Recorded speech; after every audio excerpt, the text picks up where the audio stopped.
Call and problem solve in a Redmi phone. ನಿಮ್ಮ dial pad open ಮಾಡ್ಕೊಂಡು ನೀವು ಯಾರಿಗಾದ್ರೂ ಕಾಲ್ ಮಾಡಬೇಕಾದ್ರೆ ಆಟೋಮೆಟಿಕ್ಲಿ ಕಾಲ್ ಕಟ್ ಆಗ್ತಿದೆ ತಾನೇ. ಈ ಥರ ಪ್ರಾಬ್ಲಮ್ಮು ಆಗಿದೆ ನಮಗೂ. ಹೇಗೆ ಮಾಡೋದು ಅಂತ ಹೇಳ್ಕೊಡ್ತೀನಿ ನೋಡಿ ವಿಡಿಯೋ ಪೂರ್ತಿ. ಹಾಗೆ ನಮ್ಮ ಚಾನಲ್ನ ಸಬ್ಸ್ಕ್ರೈಬ್ ಮಾಡಿ, ಹಾಗೆ ಲೈಕ್ ಮಾಡಿ, ಶೇರ್ ಮಾಡಿ.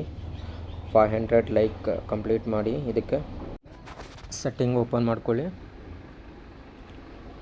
ಸೆಟ್ಟಿಂಗ್ ಓಪನ್ ಮಾಡ್ಕೊಂಡ್ಮೇಲೆ ಇಲ್ಲಿ sim card and mobile network ಅಂತ ಇರುತ್ತಲ್ಲ, ಅದನ್ನ ಕ್ಲಿಕ್ ಮಾಡಿ. ಕ್ಲಿಕ್ ಮಾಡಿದ್ಮೇಲೆ ಈ ಥರ ಇಂಟರ್ಫೇಸ್ ಬರುತ್ತೆ. ಇಲ್ಲಿ ಫಸ್ಟ್ನೇದು ಜಿಯೋ ಅಂತಿದೆ ಎಲ್ಲ, ಒಂದೇ ಸಿಮ್ಮು, ಅದನ್ನು ಕ್ಲಿಕ್ ಮಾಡ್ಕೊಳ್ಳಿ. ಕ್ಲಿಕ್ ಮಾಡಿದ್ಮೇಲೆ ಈ ಥರ ಒಂದು ಇಂಟರ್ಫೇಸ್ ಬರುತ್ತೆ. ಆಮೇಲೆ ಇಲ್ಲಿ ಆಕ್ಸೆಸ್ ಪೆಂಟ್ ನೇಮ್ ಅಂತ ಇದೆ ಅಲ್ಲ, ಅದನ್ನ ಕ್ಲಿಕ್ ಮಾಡ್ಕೊಳ್ಳಿ. ಫಸ್ಟ್ ಕ್ಲಿಕ್ ಮಾಡಿದ್ಮೇಲೆ ಒಂದು ಈ ಥರ ಇಂಟರ್ಫೇಸ್ ಬರುತ್ತೆ. ಕ್ಲಿಕ್ ಮಾಡಿ. ಆಮೇಲೆ ಇಲ್ಲಿ ರೀಸೆಟ್ ಅಂತ ಇದೆ ಅಲ್ಲ, ರೀಸೆಟ್ ಕೊಟ್ಕೊಳ್ಳಿ ಒಂದು ಸಲ. ಸ್ವಲ್ಪ ಹೊತ್ತು ಲೋಡಿಂಗ್ ಆಗಿತ್ತಲ್ಲ, ಸ್ವಲ್ಪ ಹೊತ್ತು ವೇಟ್ ಮಾಡಿ, ರೀಸೆಟ್ ಮಾಡ್ಕೊಳ್ಳಿ. ಆಮೇಲೆ ರೀಸೆಟ್ ಆಯಿತು ಇವಾಗಿದು. ಆಮೇಲೆ ಕ್ಯಾನ್ಸಲ್ ಹೊಡ್ರಿ.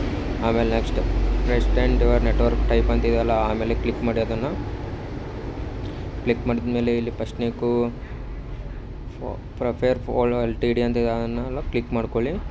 ಅದು 4G ಅಂತ ಇಟ್ಕೊಳ್ಳಿ.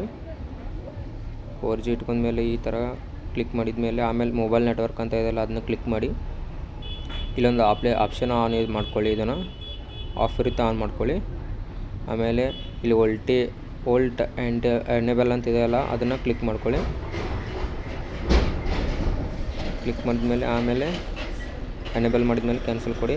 ಆಮೇಲೆ ಇಲ್ಲಿ ಡಾಟಾ ರೋಮಿಂಗ್ ಅಂತ ಇದೆಯಲ್ಲ, ಅದನ್ನ ಕ್ಲಿಕ್ ಮಾಡ್ಕೊಳ್ಳಿ. ಇಲ್ಲಿ ಆಲ್ವೇಸ್ ಅಂತ ಇಟ್ಕೊಳ್ಳಿ. ಕ್ಲಿಕ್ ಮಾಡ್ಕೊಂಡು ಈ ಥರ ಆಲ್ವೇಸ್ ಅಂತ ಇಟ್ಕೊಂಡ್ಮೇಲೆ ಮತ್ತೆ ಬ್ಯಾಕ್ ಬನ್ನಿ. ಆಮೇಲೆ ಎಲ್ಲ ಕ್ಯಾನ್ಸಲ್ ಕೊಡಿ. ಹಾಗೆ ಸಬ್ಸ್ಕ್ರೈಬ್ ಮಾಡ್ಕೊಳ್ಳಿ. ಆಯ್ತು.